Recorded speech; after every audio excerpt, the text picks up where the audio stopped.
Nous sommes là aujourd'hui sur ce plateau pour notre échange sur la rencontre Côte d'Ivoire-Nigeria.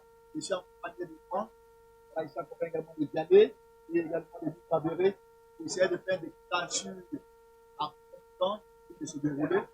Parce que déjà, je voulais savoir, grand Franck, qu'est-ce que vous pouvez dire de cette première mi-temps, de la perception de Bon, d'abord, nous assistons déjà à un match, nous assistons déjà à un match assez rythmé, puisque c'est deux grandes nations d'Afrique qui ont comme objectif la qualification. Ils se craignent également. Donc on voit que de part et d'autre, chaque équipe essaie d'avoir des et la même question pour Victor Béré. Alors, moi, pour moi, la première impression que je pourrais avoir, c'est que c'est comme Franck l'a dit, nous assistons à deux nations qui veulent se qualifier. Étant donné que les Super Eagles du Nigeria sont actuellement des aigles blessés, si je peux le dire ainsi, compte tenu de leur dernier match où ils ont fait un nul. Oui, c'est le dernier match, c'était leur premier match. Ok. Compte tenu de leur dernier match contre la Guinée où ils ont fait un match nul, ils sont obligés de gagner celui-là. Donc ils ne sont pas venus pour rire avec les éléphants de Côte d'Ivoire. Ils ne sont pas venus regarder notre joli drapeau, ils sont venus pour gagner. Et on a l'impression que les éléphants s'endorment un peu quand même sur leur laurier. Il y a eu plusieurs occasions, mais je pense que, ou moi j'espère, que la seconde mi-temps sera meilleure que la première.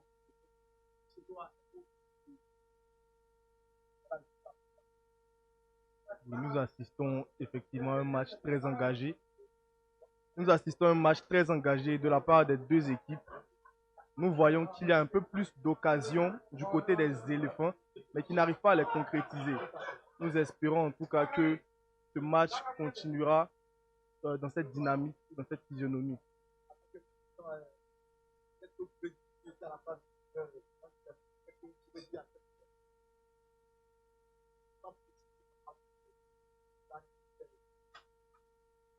À ce moment précis, si j'étais dans le vestiaire avec les joueurs, je leur dirais de se donner un peu plus, de jouer un peu plus physique. On sent qu'ils sont un peu mous. Il n'y a pas assez d'engagement en fait. Et j'allais leur demander de renforcer le côté d'Aurier parce qu'on a pu constater que la plupart des occasions des Super Eagles est passé sur le côté d'Aurier et de plus miser sur Seko Fofana parce que c'est le seul apparemment qui est rentré dans son match. C'est lui qui peut, selon moi, nous donner la victoire. Donc j'allais dire de plus passer par le centre pour atteindre les buts.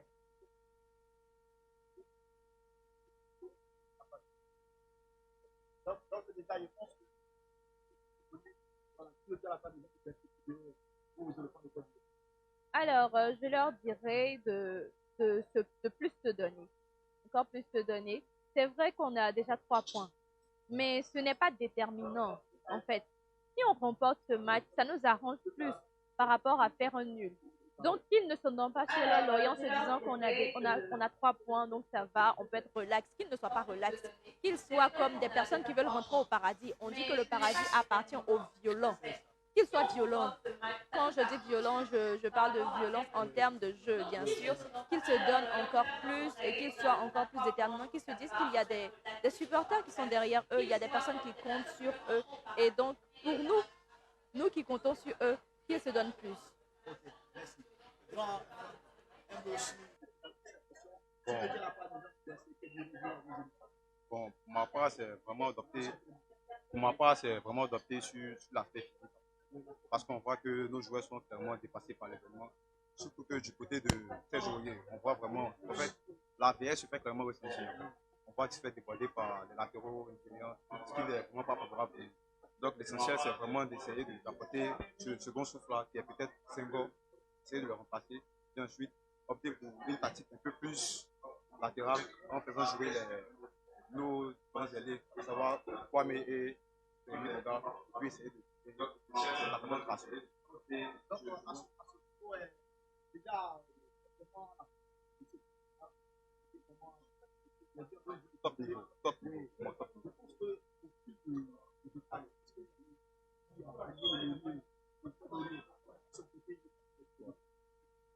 Aurier, Aurier, c'est, comme on dit, c'est vraiment un élément essentiel de l'équipe.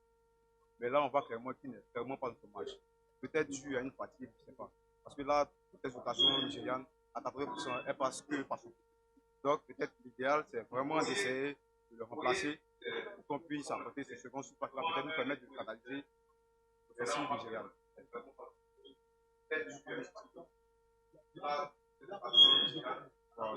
Bon, pas clairement fournir d'efforts. Là, même, on peut opter même pour un changement. Parce qu'on a le petit Senghor qui est vraiment jeune, qui a ce second souffle qui peut vraiment apporter le petit détail qui manque. Oui, j'aurais eu. Et puis, essayer de opter aussi pour un remplacement pour l'aile gauche. Parce qu'on voit qu'il n'y a vraiment pas de connexion entre le milieu et les attaquants. Donc, essayer d'apporter cet élément-là qui puisse faire la liaison entre Seko Fofana et Strasso.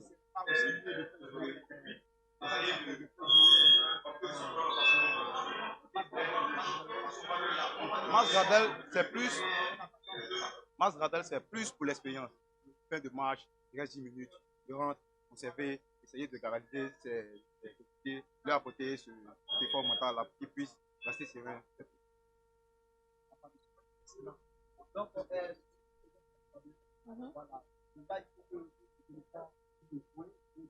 Tout à fait. Alors, les Nigériens, ils sont dans la compétition carrément. Je pense qu'ils savent ce qu'ils sont venus chercher et ils sont carrément venus gagner. Donc, leur performance est...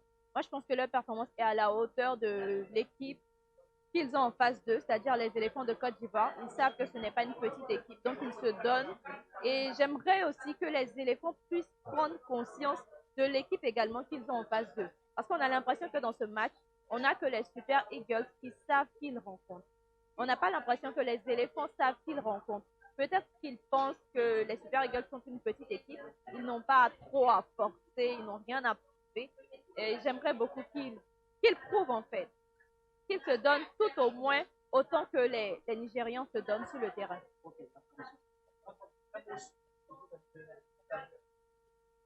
Je pense que on voit en tout cas beaucoup d'engagement, beaucoup de volonté dans le jeu des Nigériens. On voit qu'ils ont la volonté, ils veulent gagner. Mais selon moi, il y a assez de déchets techniques dans le jeu des Nigériens. Il y a la volonté, mais ce n'est pas un jeu assez construit. Je pense que nous, les éléphants, avec un peu plus d'organisation et de détermination, normalement, on peut mettre la main sur le match. Parce que les Nigériens, leur volonté et leur détermination ne suffit pas. Il faut aussi qu'ils organisent un peu mieux leur jeu parce que je trouve que leur jeu est un peu désordonné. Okay. Nous sommes à quelque part, du moins à quelques instants de la reprise du match. Je voudrais déjà demander à toujours vous, M. Loa, voilà, quel est votre pronostic sur cette rencontre Côte d'Ivoire-Nigeria? On va faire un tour d'horizon et tout de table avec cette question. Un pronostic objectif. Je pense vraiment que c'est 1-0 pour la Côte d'Ivoire. 1-0 pour la Côte d'Ivoire. Combien? 1-0. 1-0 pour la Côte d'Ivoire. Oui. Ok, juste un seul but. Un seul but. Ok, il n'y a pas de souci. Miss Babéré, la même question. Alors, mon premier pronostic, c'était 2-1 en faveur des éléphants de Côte d'Ivoire. Okay. Mais au vu de la première mi-temps, je vais revoir mon pronostic à la réalité. 1-0 aussi pour moi. Ok, 1-0. Ok. Le grand voilà, bon, votre pronostic également. Pour ma part, c'est vraiment 1-0. On ne va pas essayer d'avoir le beurre, la zone du beurre. C'est ça. 1-0. Assurer aussi points et puis penser au champion. Ok.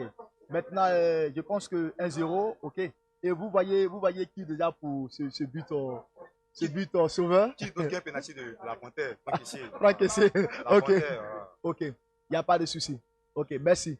Donc, je pense pour ma part que pour cette phase de la première mi-temps, voilà, nous allons céder l'antenne. Voilà, pour la seconde mi-temps qui se jouera tout à l'heure. Voilà, donc déjà, soyez avec nous, sur là, voilà, au studio de la Sangria. Voilà, donc nous vous invitons à rapidement vous connecter à nouveau. Voilà, vous connecter à nouveau pour pouvoir suivre à nouveau à ce grand match, la seconde mi-temps. Donc, nous prions que nos Ivoiriens mettent l'argent dans nos cœurs avec, comme vous l'avez dit, 1-0. Je vous remercie et à très bientôt.